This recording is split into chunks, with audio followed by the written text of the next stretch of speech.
जब बांसुरी बजती है तब तारे नाचते हैं और सारा ब्रह्मांड झूम उठता है। कोई पूछ रहा था किसी निज जनों से, महाराज जी कोई चमत्कार करते हैं, महाराज जी कोई चमत्कार बताते हैं?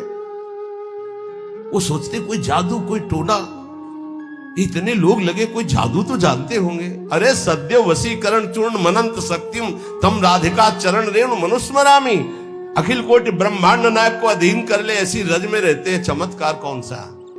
महारानी के गोरे चरणार बिंद की ठसक और राधा राधा नाम तुम देखो, तुम्हारे हृदय में कैसा चमत्कार उदय होता है। कौन सा आजकल लोग ऐसा चाहते हैं। देखो ये 500 की गड्डी, अरे भाई महाराज बस ये नारियल, अरे चले जाओ 100 रुपया के कितने नारियल ले, 1-2 नारियल 4 नारियल। भजन से नारियल पैदा कर दिया, इत्र 50 रुपया का इत्र मिल जाएगा, उसके लिए चमत्कार भजन। और बोले इत्र निकाल दिए और नारियल निकाल, सबके देखते देखते कुछ नहीं, बोले केला निकाल दिया, ठेलिया खरीद ले यार 1000-2000 में, क्या पैसा, क्या चमत्कार। भजन का फल है। ललित किशोरी जुगल इश्क में बहुतों का घर गलते देखा, डूबा प्रेम सिंधु में कोई हमने नहीं उछलते देखा। अपने एक लड़का को स्मार्ट मोबाइल देते हो, फीस देते हो, पढ़ाते हो, लिखाते हो, पाई भर तुम्हारी नहीं मानता। एक लड़का एक बिटिया संभाले नहीं संभलता, चमत्कार देखने चले बाबा का चमत्कार दिखाओ। चमत्कार एक इनकी खोपड़ी में बैठ करके राधा नाम सबको चला रहा है, साफ संयम में है, कोई मनोरंजन किसी के पास नहीं, जिनको सेवा है केवल उनके पास मोबाइल, साफ सावधान और रोज अपनी दिनचर्या में रत रहते हुए ये सब इष्टाकार वृत्ति की तरफ चल रहे। हम इनको मन से प्रणाम करते हैं कि हमारी आज्ञा हमारे गुरुजनों की परिपाटी पर चल रहे हैं। चमत्कार किसे कहते? मन का परिवर्तन कर देना। ये राधा नाम का चमत्कार है, ये राधा नाम का प्रभाव है। पता नहीं लोग साधु महात्मा को क्या समझते हैं। जादू देखना है तो जादूगर के पास जाओ ना, पानी में ये दिखा देना, रुमाल में कबूतर निकाल देना, ये देखो जाके। साधु का चमत्कार देखना है मन का परिवर्तन। तुम्हारा मन और तन दोनों पवित्र होकर सच्चिदानंद भगवान में लगे। आज इसीलिए तो साधुता बहुत दुर्लभ हो गई है कि साधु महात्माओं को भी लोग नौटंकी मनोरंजन का एक पात्र समझते हैं। ताली बजा दी, बात सुने, कोई नेता का भाषण, ताली बजा दी। मन का परिवर्तन, तन का संयम और सच्चिदानंद में वृत्ति को जोड़ना। अजब रंग अनुभव बरसन लागे, अनुभव हृदय का अनुभव, हृदय का परिवर्तन। क्या बोले? काम क्रोध मद आस वासना अर्क जवास ही झरने लागे, अजब रंग अनुभव बरसे लागे। जब वर्षा होती है तो ये अर्क और जवास ये अपने आप सूख जाते हैं, नष्ट हो जाते हैं वर्षा में, और सब जगते हैं ये नष्ट हो जाते हैं।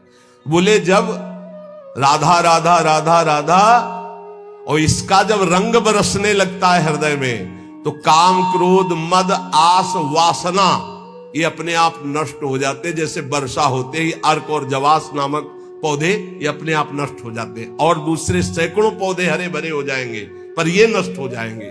तो ऐसे ही काम क्रोध लोभ मोह मद वासना नष्ट हो जाती है, और नाना प्रकार की भाव तरंगे प्रिया प्रीतम की उठने लगती है। लोभ मोह परद्रोह दोष दुख कलि कुचाल सब तरसे लागे, इंद्री दमन अमन सब भात ही अरुचि होत अब छर से लागे, अजब रंग अनुभव बरसे लागे। कब जानो हमारी साधना रंग ला रही? जब काम के वेग को, क्रोध के, मोह के, मद के, इन सब के वेगों को सह गए, कोई प्रभाव नहीं, अंदर से शांत। किसी से कहना मत, क्योंकि कहने से सत्ता दृढ़ होती है। अंदर जो विकार आते हैं किसी से मत कहो, कोई भी क्रिया मत करो, शांत उस समय नाम जप करो, देखो अपने आप सब नष्ट हो जाएंगे। और नष्ट आपको नहीं करना, कोई है आपका जो आप पर नजर रख रहा है। कोई आक्रमण आपको परास्त तब तक नहीं कर सकता जब तक आप आज्ञा का उल्लंघन नहीं करेंगे।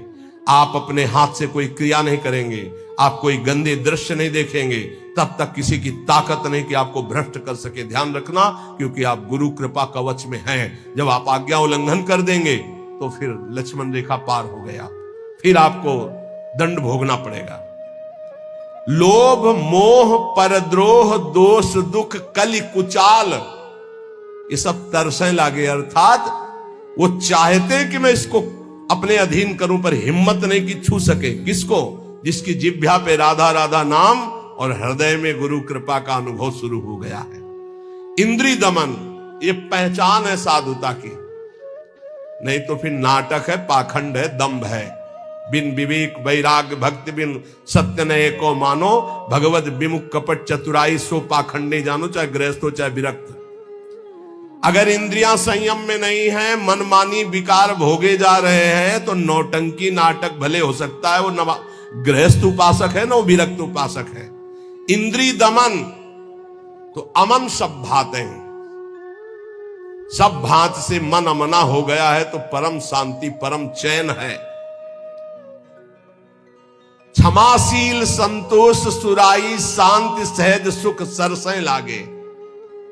उपासक के अंदर क्षमा बढ़ने लगा, चाहे जितना कोई अनिष्ट करे, कभी द्वेष हो ही नहीं सकता, कभी उसको साप दे ही नहीं सकता, कभी उसका मंगल नहीं कर सकता, जिसके ऊपर राधा नाम की कृपा हो गई है। क्षमा, जाओ, तुम्हारा मंगल हो, भगवान तुम्हारा कल्याण करे। संतोष, किसी भी परिस्थिति में शोक नहीं होगा, जैसे प्रभु रख रहे हैं, बड़ी कृपा है। शांति, कोई भी द्वंद्व से अशांत नहीं कह सकता। सहज सुख सरसें लागे, सहज सुख आत्म सुख है, आत्म सुख का रसास्वादन होने लगा। दास बना, ये कैसे हुआ? नाम जपी, पहले दास शब्द है, आश्रय। बहुत जोर की बात हमारे हृदय में बार बार उठती कि ये लोग समझ जाएं कि भगवत प्राप्ति आश्रय से होती, आश्रय से, दृढ़ आश्रय। दास बना पहले, जप नाम दूसरा। बिगड़ी जन्म अनेक की अवै सुधरे, आज हो ही राम को पहले, फिर नाम जप दूसरा, फिर तज कुसुमाज तीसरा।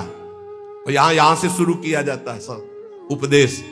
पहले विकार त्यागो, फिर नाम जप करो, फिर भगवान की शरण में हो। ऐसा नहीं होता, पहले भगवान की शरण में हो, नाम जप करो, तुम्हें बल मिलेगा, विकार छूट जाएंगे।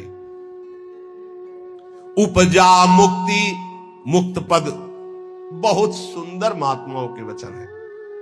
पहले भगवत दासत्व आश्रय, खूब नाम जप, तो बोले मोक्ष पद भी हृदय में ही प्रकाशित हो गई।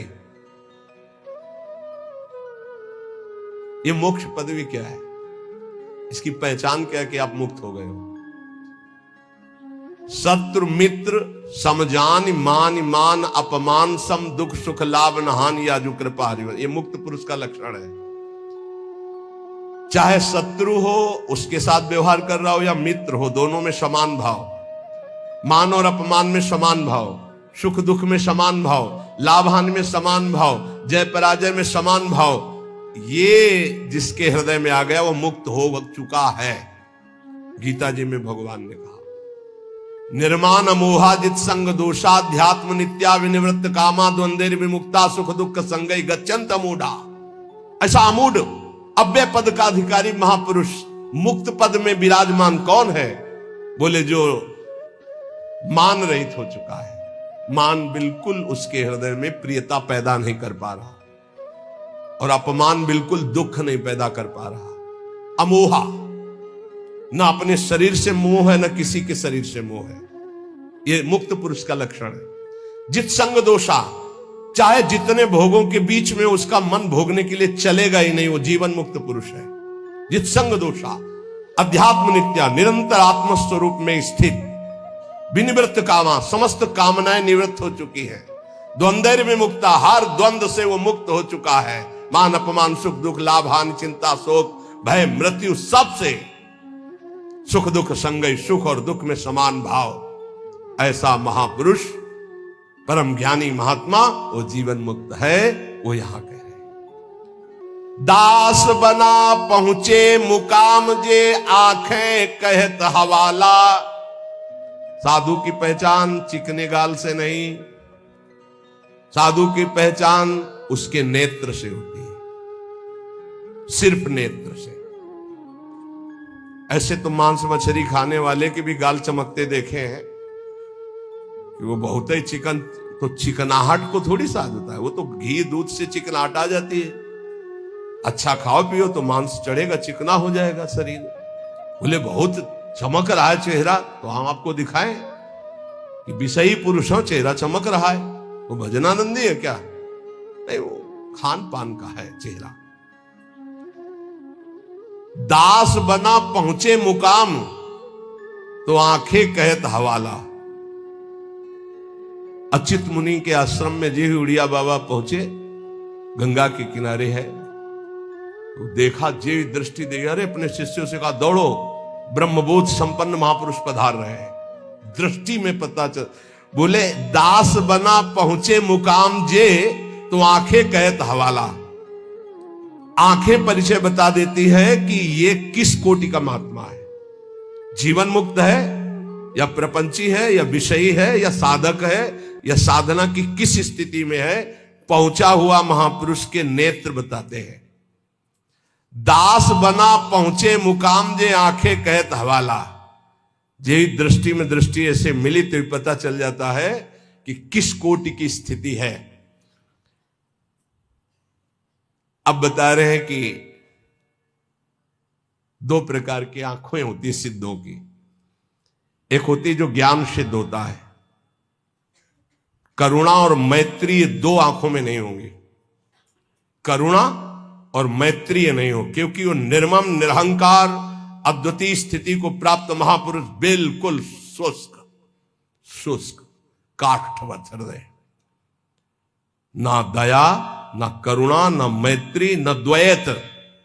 जब अपने सिवा है नहीं कोई, तो आप उनकी दृष्टि में देखोगे तो ना हिलन ना डुलन, और नेत्र के आसपास की सारी पुतली साफ एकदम श्वेत, वो ब्रह्माकार वृत्ति के नेत्र होते हैं। रुद्रवत एकदम दृष्टि उनकी, और बिना चंचलता रहे, बार बार ऐसे नहीं, खुले हो एकदम अलक्ष श्वेत पुत्री, सिंहवत दृष्टि। और दूसरे होते प्रेमियों के नशा ललाई, जैसे भांग छाने हो या कोई नशा करे हो तो लाल आंख नहीं हो जाते, ऐसे लाल आंख होती है प्रेमियों की, क्योंकि प्रायः वो रुदन करते हैं, तो आंखें सूजी हुई या आंखों के नीचे लालिमा। थकित पूतरी, वो एक विचित्र दशा होती, बड़े ही सरस, बड़े ही व्याकुल, बड़े ही थकित नेत्र। पलक न लागत हाला, अपलक दृष्टि उनकी भी रहती है। ज्ञानी की दृष्टि भी ऐसी होती है, प्रेमी की दृष्टि होती है, पर दोनों में अंतर होता है। एक एकदम काष्ठवत शुष्क, मतलब वो शब्द अशुद्ध होगा, उदाहरण नहीं दिया जा सकता, जैसे खुली हुई मुर्दे की आंख, कोई हलन डुलन चलन कुछ नहीं। कई बार उड़िया बाबा को बाहरी लोगों ने समझा कि पधार गए हैं, ऐसी दृष्टि बस कुछ नहीं। और प्रेमी जनों की दृष्टि नशा ललाई, थकित पूतरी, पलक न लागत हाला। नेत्र ऐसे कि देखो तो आसक्त हो जाओ, बड़े सरस, बड़े प्रेमी, बड़े थकित, और हल्की सी लालिमा नेत्रों में छाई हुई है, सुरंग नेत्र है और घूर्णित नेत्र है। प्रेमी जनों के घूर्णित नेत्र, जैसे नशा ललाई का तात्पर्य यही है। थोड़ी थोड़ी देर में ऐसे आपको लगेगा कोई नशा खाए है क्या ये, इनके नेत्र, क्योंकि प्रिया प्रीतम के उस प्रेम रसाशों में उनके नेत्र झूमते हैं। अलसाने से रहित हमेशा, हरिजस सुनि दृग नीरा। थोड़ी सी प्रभु की बात सुने कि आंखों से आंसू की धारा बहने लगी और अलसाने से रहते हैं, न सोना न जागना। अखियां रूप के रंग रंगी, निरखी स्वरूप कुंवरी राधे को, याही माही पगी। ये अखियां रूप के रंग रंगी, न सोई न जगी। प्रियाजू के रूप रस में हर समय अलसाई हुई, एक जैसे कोई नशा किए हो ऐसे उस नशे में। ढरक चलत कबही भरियावत पुलकावली शरीरा, गदगद गर चित शांति थका मन, तनहु थका दर्शाई। ज्ञान विराग भक्ति से पूरे, जगत न सकत समाई। ऐसे प्रेमी जनों के नेत्र जहां जगत का प्रवेश ही नहीं है, हृदय कंठ गदगद हो जाता है, चित्त शांत है, मन अचंचल है, तन एकदम थकित शिथिल भाव में डूबे हुए। बोले ऐसे जो महापुरुष होते हैं तो दास बना पहुंचे मुकाम जे आंखें करत हवाला। ऐसों के नेत्र बताते कि मुकाम में पहुंचे हुए ये जन है। श्री भगवान जगत गुरु श्री कृष्णचंद्र जी कह रहे हैं जो पहुंचे हुए महापुरुष है वो शरीर को अपने वश में किए होते हैं। यही सबसे बड़ी चूक हो रही है। ये बहुत बड़ी चूक है जो हमारी निंदा का कारण बनती है। हम संतों की या भक्तों की जो निंदा का कारण बनता है वो ये नाशवान दुष्ट नीच शरीर है। इसको जब तक मैं माना जाएगा ये नीच आचरण कराता ही रहेगा, गुरुजनों की, आचार्यों की, भगवान की निंदा करवाता रहेगा। एक शरीर से गलती होने पर समस्त साधुओं की तरफ लोगों की दृष्टि अश्रद्धा से हो जाती है।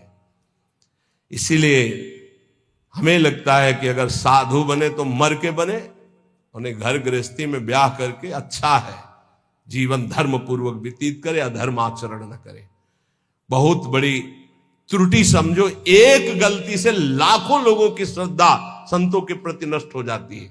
भगवान कह रहे सिद्ध पुरुष के लिए कैसा होता है, निराशीर्यत चित्तात्मा त्यक्त सर्व परिग्रहा, शारीरम केवलम कर्म कुर्वन्नाप्नोति किल्बिषम।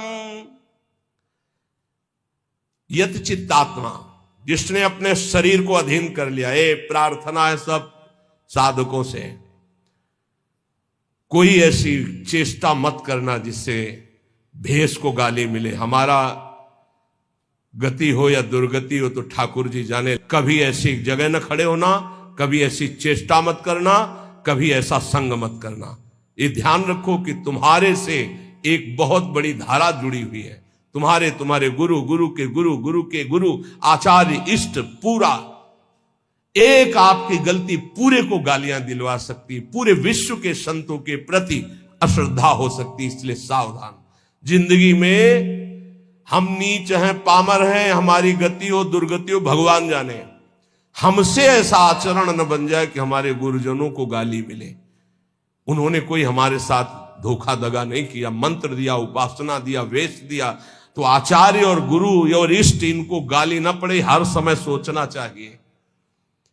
ये शरीर को जब तक जीतोगे नहीं तब तक गलती हो ही जाएगी, चाहे कसम खा लो, चाहे जो कुछ कर लो। इस दुष्ट शरीर को जीतना चाहिए। बात ध्यान से समझे ना, ये बहुत दुष्ट है। जीवन हो जा रहा खवाए खवाए खवाए खवाए, अब घाया नहीं आज तक। जीवन हो गया दिखा दिखा करके दुनिया को, आंखें नहीं भरी, कान नहीं भरे। ये वही दुष्टता, अपनी चाल, ये देखना, ये सुनना, ये भोगना। यह चित्तात्मा, सांसारिक आशाएं और इच्छाएं जब तक है शरीर को वश में नहीं कर सकते। साधुओं के वैराग्य मार्ग में या भगवत भक्त होकर के चेहरा बनाने की जरूरत नहीं है, स्वरूप बनाने की जरूरत। स्वरूप को प्रकाशित करो, पूरा विश्व नमन करेगा। चेहरा तो नौटंकी नाटक वाले बनाते हैं, जब थोड़ी देर के लिए साधु बनते हैं वो बनाते हैं, जिससे पूरा साधुता का हम रोल कर सके। हम रोल नहीं करते, हम उस मार्ग में चलने वाले पथिक हैं। साधुता का रोल 2 घंटा कोई कर सकता है, लेकिन जीवन भर साधु बन के रहना वो बहुत कठिन बात है। इसलिए ये नहीं, हम भगवत मार्ग के पथिक, हमारा कोई भी बाहरी शारीरिक नाटक ऐसा नहीं होना चाहिए जो धर्म विरुद्ध हो। बिल्कुल समझ के चलना चाहिए। आज आचार्यों गुरुजनों के चरणों में बैठ करके साधुता का भाव नहीं, लाल कपड़ा हो या पीले कपड़ा हम पहने, इसके बाद यहां से बढ़िया माकुआ तेल लगा के ऐसे, ये कौन से शास्त्र में लिखा है? तुम्हारी कौन सी परिपाटी, कौन सा भेष ऐसा है? बिल्कुल नहीं। आज कोई टोकने वाला नहीं, इसीलिए बहुत से बिना गुरु प्रदत्त वेश धारण किए और वो मनमानी आचरण करते हो, कहा जाता साधु। पहले पैजामा कुर्ता कहा जाता साधु, साधु पैंट शर्ट पहने कहा जाता साधु, बड़ा बड़ा टाइटल लिखा जाता है। अब उनके जब आचरण होते तो बोले अमुक संत भ्रष्ट हो गया। संत परिपाटी देखो, संतों की मर्यादा देखो, संतों के चरणों में बैठकर जो साधुता सीखी जाती है वो कब हुआ? यत चित्तात्मा भगवान कह रहे हैं, यत चित्तात्मा। बहुत अच्छे से समझ लो, संसार में जब तक शरीर के भोगने की कोई भी आशा रहेगी तो साधुता नहीं टिक पाएगी। बहुत इसे धैर्य पूर्वक, सांसारिक इच्छा, सांसारिक भोगों की चाह, इससे तुम्हारा शरीर अपवित्र हो जाएगा। तुम्हारे द्वारा ऐसे आचरण होंगे जिससे तुम्हारी साधुता नष्ट हो जाएगी। शरीर और इंद्रिय और मन के वशीभूत होकर के जो आचरण किया जाता है वो निश्चित अपवित्र है और वो अधर्म होगा और वो गालियां दिलवाने वाला ही होगा। श्रद्धा उपजाना बहुत कठिन होता है भाई, बहुत कठिन होता है। नास्तिक के हृदय में श्रद्धा प्रकट करना, विषयी पुरुष के हृदय में श्रद्धा प्रकट करना और नष्ट करना एक क्षण की बात होती है। जन्म जन्मांतरों की सुकृत एकत्रित होने पर श्रद्धा होती है और एक चेष्टा पूरी लाखों की श्रद्धा नष्ट कर देगी। लाखों का मंगल करने का पाप लगेगा उसको और वो दुर्गति को प्राप्त होगा। इसलिए साधु वेश में बहुत होश में, ये कोई खिलवाड़ नहीं है। ऐसे लोग करते तो खिलवाड़ नहीं, सारी जिम्मेवारी है आपकी। ऐसे कर दिया तो जिम्मेवारी है, उनकी श्रद्धा की रक्षा करना तुम्हारा कर्तव्य बन गया। उनके कल्याण की तरफ तुम्हारी दृष्टि जानी चाहिए। ऐसा कोई ये नहीं कि तुम स्वामी बन गए तो जो मनावे सो आचरण करो, ऐसा नहीं है। शरीर इंद्रियां अंतःकरण सिद्ध पुरुष के वश में होता है। साधक को चाहिए कि इनके वश में होकर कोई कार्य ना करे। तुम अकेले नहीं हो, तुम्हारे साथ बहुतों की निंदा होगी या बहुतों की प्रशंसा होगी, ये बात ध्यान रखना है। केवल अपना जीवन होता तो कोई बात नहीं है, गलती हो गई, त्रुटि हो गई या पिट गए या जो भी हो गया सब हो गया। आज तुम नहीं हो, तुम्हारे साथ बहुत जुड़े हुए हैं, तुम्हारे गुरु, तुम्हारे आचार्य, तुम्हारे इष्ट और लाखों श्रद्धा। अगर एक भी त्रुटि तो लाखों की श्रद्धा और पूज्य जनों का अपमान घोर नरक पहुंचा देगा, दुर्गति करवा देगा। त्यक्त सर्व परिग्रहा, जो सिद्ध पुरुष होता है उस शरीर को ही अपना नहीं मानता तो और परिग्रह की बात क्या है। सब सन्यासी हो जो भगवत मार्ग के पथिक हैं, ये तो सर्वाणि कर्माणि मयि सन्न्यस्य मत्पराहा, सारे कर्म भगवान को अर्पित करके जो भगवान के परायण है, चाहे गृहस्थ हो चाहे विरक्त हो, वो सन्यासी है। जो मन का निसंकल्प और वाणी का मौन दंड और शरीर का निष्कर्म संयम पूर्वक, अगर ये दंड नहीं तो किस बात का सन्यासी। भगवान ने एकादश स्कंद में कहा है, वाणी का मौन, मन का निसंकल्प और शरीर का निष्क्रिय, ये सन्यास धर्म का स्वरूप है। तो निष्क्रिय दो प्रकार से होता है, एक जो कर्म का त्यागी होता है, एक होता है कर्म समर्पण करने वाला। भक्त कर्म समर्पण करने वाला सन्यासी होता है। ये तो सर्वाणि कर्माणि मयि सन्न्यस्य मत्पराहा। सब प्रकार के भोग संग्रह सामग्री का अपनापन भाव ना रखना, चाहे गृहस्थी में हो चाहे विरक्ति में हो। गृहस्थी में तो नाथ सकल संपदा तुम्हारी, मैं सेवक समेत सुत नारी। विरक्ति में तो जो हमारे पास मिला है वो साधु सेवा, भगवत सेवा के लिए मिला हुआ भगवत प्रदत्त वस्तु है। अपना अधिकार नहीं, अपने नौकर है, सेवक है, सिर्फ सेवा। अगर अपने सुख के लिए किसी सामग्री का संग्रह कर लिया जाए, अपने भोग की बात वस्तु मान ली जाए, तो वो उसी की दुर्गति कर देगी। ध्यान रखना, और प्रायः गलती हो जाती है, ऐसे नहीं कोई नजर आएगा। जब कष्ट सह रहा होगा साधक तब कोई नजर नहीं आएगा, और जब उसके पास वैभव एकत्रित हो जाएगा तो आ जाएंगे। कौन हो आप? तुम्हारे मामा पहचाने नहीं? अभी तक मामा कहां थे तुम भाई? अभी तक कहां? बचना, हम जो प्रार्थना करें उसको अंदर से समझना। जहां मकान बना, जहां वैभव एकत्रित हुआ, तो पूर्व जीवन के रिश्ते नाते संबंधी आके और वहां का अधिकार जताते हैं, और वहां के फिर संबंधी अपना संबंध स्थापित करके उसके अधिकारी बनते हैं, और फिर जिनके लिए आया था फिर उनकी दुर्गति होती है। भी ध्यान रखना। यहीं की घटना है। वो भक्तमाली जी अंतर ध्यान हो गए, उनकी बात है। वो बता रहे थे कि साधु के भाई आए, तो साधु को कहीं ना कहीं से अर्थ मिलता ही रहता है, साधु सेवा भगवत सेवा। तो उन्होंने कहा अमुक कार्य है, 1 लाख रुपया दे दो। एक घटना है, कोई कथा नहीं। तो 1 लाख दे दिए। अब जब वो आते तो कहते हैं भाई दे यार 1 लाख रुपया, साधु सेवा वाला ले गए थे। अरे भाई दे देंगे, बड़ी समस्या गृहस्थी में रहती है। आप तो बाबा जी हो, आपको क्या पता गृहस्थी में। अब भाई है तो कह नहीं सकते हो। इतने में उनका शरीर पूरा हो गया संत भगवान का। जानते हो क्या बने थे? श्वान, कुत्ता। आश्रम के बाहर बैठे पिल्ले के रूप में। तो किसी महापुरुष को स्वप्न दिया कि मेरा उद्धार करवा दो, मेरे से गलती हो गई। 1 लाख रुपया अपने भाई को देने के कारण मेरी गति बिगड़ गई, और मैं वृंदावन में ही अमुक आश्रम का हूं, अमुक हूं, सामने बैठा हुआ हूं, आप आके मुझे देख लीजिए, मैं आपको पहचानता हूं। तो वहां गए तो बहुत हष्ट पुष्ट एक पिल्ला बैठा था, पुचकारा और गोद में उठाया। बोले महाराज आप चिंता मत करो, बाप का कल्याण होगा। उसके भाई के पास गए और कहा होश में जैसे बने तैसे चुपचाप 1 लाख रुपया मैं ब्याज सहित दो, नहीं हम तुम्हारे पास शासन अपना जब लागू करेंगे तो आप परेशान हो जाओगे। तुम्हारे भाई की दुर्गति हो गई जो महात्मा थे। वहां से पैसा लाए, फिर आश्रम में भंडारा किया, और फिर कुत्ता का कुछ दिनों में शरीर शांत हो गया, वो अपनी गति को प्राप्त हो। समझो, वैभव जहां बढ़े तो संसार के सेवा के लिए वैभव मिलता है। साधु सेवा, गौ सेवा, भगवत सेवा। और घर वाले परिवार वाले के बिटिया का ब्याह है, हमारे सहारे पैदा किया था क्या? मेहनत करो, मांगो, खाओ, जियो। हमारा तुम धर्म भ्रष्ट करने आए हो?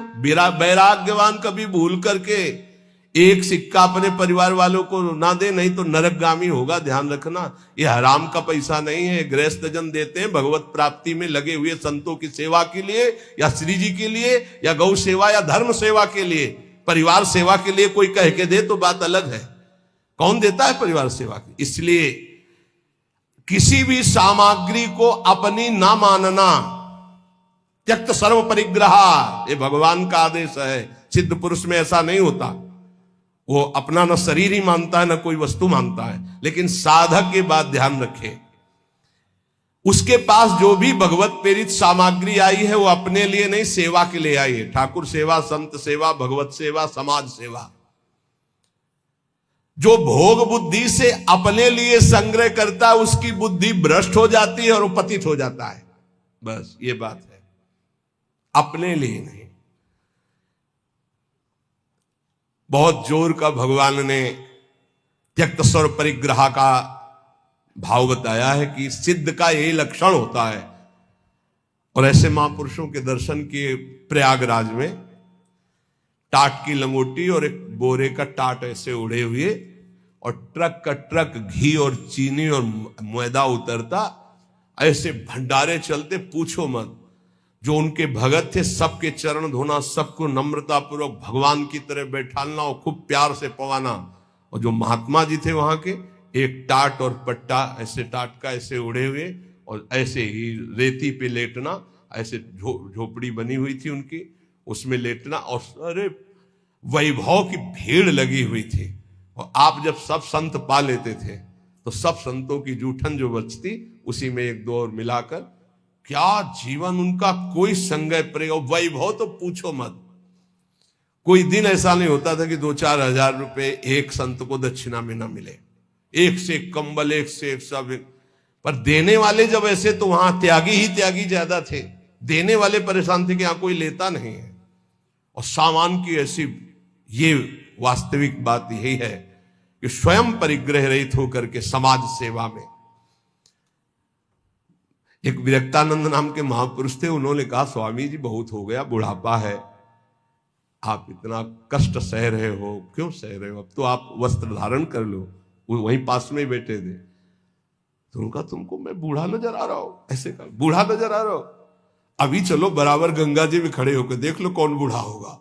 तितिक्षा की मूर्ति और मुस्कुराहट ऐसी, और त्वचा एकदम सांवली हो गई थी, प्रकृति का वार सहते हैं, और जब दृष्टि उठाए तो अमृत की वर्षा होती है। संतों में एक अद्भुत ऐसे दृष्टि से देखे तो अमृत की वर्षा होती, क्योंकि भगवदानंद में डूबे।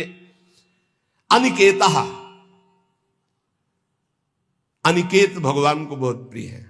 अनिकेत जिसके रहने के वास में ममता नहीं है। अनिकेत का मतलब जिसके घर नहीं, ऐसा नहीं, ये भी रहने का वास है और ये भी रहने का वास है, अपना नहीं है। बिल्कुल ऐसे समझो जैसे स्टेशन में रह रहे, गाड़ी आई चल दिए, स्टेशन में नहीं बैठे, खा रहे हैं, पी रहे हैं, बात कर रहे हैं, पढ़ रहे हैं, पर अंदर से क्या चल रहा है, हमारी गाड़ी आने वाली है, अमुक प्लेटफार्म में आएगी, वही इंतजार कर रहे हैं। बस हम मानो वृंदावन राधा के निकुंज प्लेटफार्म में बैठे हुए हैं, हमारी गाड़ी निकुंज वाली आने वाली है, बिल्कुल तैयारी में बैठे हैं, अपनी अटैची फिट है राधा नाम की, वो पास बना हुआ है निज मंत्र निकुंज का, बस आवे गाड़ी और चल दी। राधे श्याम भी कहने की फुर्सत नहीं इस गाड़ी में, इतनी रफ्तार की गाड़ी है कि अच्छा भैया ऐसे नहीं है, बस चल दिए। बस ऐसी तैयारी में रहो, यहां राधा के कुंज में कैसे रहना है, स्टेशन में जैसे रहना है। ये ना किसी का था, ना है, न रहेगा, बस समय गुजारो और श्री जी के पास चलना। अनिकेता, रहने के स्थान में ममता रहित होना। निराशी, सिद्ध पुरुष में कोई आशा नहीं होती, और साधक को आशा, कामना, स्पृहा और वासना इसका त्याग करना पड़ता है। आशा किसी से नहीं, कामना कोई नहीं, स्पृहा कहते हैं कि कम से कम इतना तो चाहिए ही, ये भी नहीं, और वासना जो अंदर अंतःकरण में दबी होती है, इन सबको सहना है, सहने से ही मिटता है। बोले इतनी व्यवस्था तो होनी चाहिए, क्यों होनी चाहिए, हरि की इच्छा है कि इतनी भी ना हो तो हम उसमें राजी हैं, जोई जोई प्यारो करे सोई मोई भावे। हमें लगता है 25 वर्ष तो कुल्ला नहीं किया होगा, 25 वर्ष, वो जो होता है ना पेस्टो या मंजन या कुछ नहीं, जीवन को भगवदानंद में डुबोने के लिए पेस्ट लेके थोड़ी घुमा जाता है, कोलगेट इसके लिए से कहां रखा है। अरे इतना गुड़ मिल जाए और एक कमंडल गंगा जल चला जाए, बड़े भाग्य की बात। निराशी, इतना चाहिए ये भी नहीं होना चाहिए, इतनी तो आवश्यकता है ही हमारे जीवन के लिए नहीं। यही वृंदावन की कह रहे, पीछे से सब अचला फटा था, राधा वल्लभ जी के दर्शन कर ले गए। एक ओमवती मैया नाम की विरक्त संत थी राधा वल्लभी, पता नहीं भगवान अब विराजमान है या श्री जी की सेवा में गई, बहुत दष्ट पुष्ट ऐसे बैठती थी। आए बाबा, तो ये समझ में ना आवे, तेरो अचला फटा है, तुमका समझ में तो आवे, लेकिन समझ तब हो ना जब रुपया हो हमारे पास, तो कुछ है नहीं, जैसा श्री जी दिए वैसा ले। सच्ची बाबा, हाँ भैया, तत्काल गई मार्किन लाई, तो वो देर लगती, वहीं बदल के बाद कि जिसको फिकर है वो करो, हमारे पास जो है जैसे है। निराशी, आशा भी नहीं कि इतना तो चाहिए ही, अगर वो भी फटके गिर जाए तो बाबा जी तो बाबा जी, भगवद आश्रित है। दिगंबर, दिग माने दिशाएं ही, अंबर माने वस्त्र, जिसका वस्त्र दिशाएं हैं। चलो व्यवस्था है तो पहले, नहीं है तो हमारी दिशाएं ही वस्त्र है, दिगंबर। और इसकी भी ट्रेनिंग हुई है काफी, कई महीने इसकी भी हुई, सन्यास में इसका भी सन्यास दिया ही जाता है दिगंबर करके। निराशी, ये सच्ची मानो, कोई आशा मत रखो, जिस समय जैसी व्यवस्था हरि करे उसी में राजी रहो। बाहर से भोग सामग्री में अपनापन नहीं हो, अंदर से किसी भोग सामग्री की इच्छा भी न उत्पन्न होने पावे, उसे निराशी कहते हैं। ऐसा महापुरुष शारीरम केवलम कर्म कुर्वन् नापनोति किल विषम, वो केवल शरीर संबंधी कार्य करता हुआ भी पाप को प्राप्त नहीं होता, क्योंकि आशा, कामना, स्पृहा, वासना, ममता रहित जो महापुरुष है, इसीलिए कहा गया महापुरुषों की केवल बात के अनुसार उनके जो आचरण हो वो मानो। सब आचरण उनके अनुकरणीय नहीं होते, क्योंकि भगवान यह कह रहे शारीरम केवलम कर्म कुर्वन् नाप्नोति किल विषम, वो शरीर संबंधी ही केवल कर्म करता हुआ पाप को भी नहीं प्राप्त होता है। जैसे श्रीमद राधा सुधानी दी, कर्माणि श्रुति बोधितानि नितराम कुर्वन्तु कुर्वन्तु मा गूढ़ाश्चर्य रसास्त्रगादि विषयान गृह्णन्तु मुंचन्तु वा। हमें महापुरुषों का अनुकरण नहीं करना, उनकी उपदेश से जो उनके आचरण मिले वो बात हमें माननी है। नाप्नोति किल विषम, उनको कभी कोई पाप स्पर्श नहीं कर सकता। वो जन्म मरण रूपी बंधन से मुक्त हो चुके हैं, वो आशा रहित है, उनका किसी से संबंध नहीं है। इसलिए शरीर से जितने कर्म होते हैं वो सब अकर्म बन जाते हैं और उनको फल नहीं देते हैं। जो सिद्ध महापुरुष है उसके द्वारा जो भी होता है वो अकर्म हो जाता है। जैसे श्री भगवान सब कुछ करते हुए भी कभी बंधन को प्राप्त नहीं होते। भारी से भारी युद्ध कर रहे हैं, भारी से भारी व्यवहार में देखे गए, भारी से भारी प्रियता में देखे, कभी कुछ। जो निवृत्ति परायण सिद्ध महापुरुष है उसमें कभी कोई भोग लालसा नहीं होती। भोग लालसा रहित होकर जो भोग भोग रहे हैं दिखाई दे रहा है। जैसे दुर्वासा जी की कोई आशा नहीं, गोपियों ने सब उनको पकौड़ा, खीर, दुनिया की चीजें पवा दी। बोले अब वापस कैसे जाएंगे? बोले आए कैसे यमुना जी? बोले भगवान ने कहा था मैं अखंड बाल ब्रह्मचारी हूं, अगर तो यमुना जी मार्ग दे दे, ऐसा कहना। तो मार्ग दे दिया। तो बोले कह देना दुर्वासा ने दूब रस के सिवा जबान में कुछ न रखा हो तो यमुना जी मार्ग दे दे। गोपियों ने कहा मनो खीर पुआ तो हम सबका पा गए, कह रहे हैं कि दूब के सिवा न रखा हो। इसका मतलब समझते हो? इच्छा रहित महापुरुष, अनिच्छित, उनकी कोई इच्छा नहीं। तो ऐसे इच्छा रहित महापुरुष के द्वारा संयोग वशात जो भी कार्य हो जाते हैं वो अकर्म बन जाते हैं। उनको कोई भी दंड या कोई भी पाप कर्म स्पर्श नहीं कर सकता। इसलिए बड़े बड़े महापुरुषों की लीलाएं देखी जाती है, विचित्र कोटि की लीलाएं देखी जाती है। बिल्कुल उनका अनुकरण न करे। जैसे आद्य गुरु भगवान शंकराचार्य मछली खा गए, फिर कांच पी गए, सबकी सामर्थ्य थोड़ी है। बहुत एक सिद्ध महापुरुष थे कूटस्थ स्वामी, उनका नियम था खप्पर ऐसे कर दो, जो डाल दोगे वो पालेंगे, जो डाल दोगे। तो कुछ उपद्रवी गांव के लोग थे, जब ये पता चला कि ऐसे नियम वाले हैं तो सीधे कोबरा को पकड़वाया, जो बीन बजाने वाले लोग होते हैं उनसे पकड़वाया और काट करके सीधे जहर सहित रांधा उसको, उनके खप्पर में डाल दिया। ब्रह्मार्पणम ब्रह्म हवीर ब्रह्महंगनो ब्रह्मणाहुतम ब्रह्मयुते गंतव्यम ब्रह्म के समाधिना, तत्काल उसको अर्पित करके पूरा पा गए। ब्रह्मबोध संपन्न महापुरुष से। तो वहां के लोगों ने पूछा ये तो अभक्ष्य पदार्थ था। बोले तुम्हारी दृष्टि में, हमारी दृष्टि में भिक्षा थी। फिर एक ने उपद्रव किया, आकर के मदिरा डाल दी उसमें खप्पर में। तो मुस्कुराए, उन्होंने कहा यहां तो कोई फर्क नहीं पड़ने वाला, पर तुम्हारी नरक की जो है गति पक्की हो रही। तुम भिक्षा में एक साधु को क्या दे रहे हैं? तो तत्काल वो खप्पर से लेकर के ढिड़का दिया। सिद्ध महापुरुषों की। अब फिर उन्हीं की बात, एक दिन वो पेड़ के नीचे बैठे थे, किसी गांव में चोरी करने जा रहे थे चोर। उनसे पूछा कौन हो तुम? वो कुछ नहीं बोले। कौन हो तुम? कुछ नहीं। खूब लात और डंडों से मारा। सुबह जब लोग आए तो पड़े, तो घाव उनके देखे, डंडे दे। स्वामी जी किसने मारा? ये पता नहीं किसने मारा। बोले आपको दुख नहीं है? बोले क्यों दुख है? खप्पर में जो आया सो खा लिया, सो शरीर में जो आया उसे भोग लिया। सिद्ध पुरुषों की नकल थोड़ी कर सकते हैं, वो तो स्थिति प्रज्ञ महापुरुष है। शिव जी हलाहल जहर पी गए।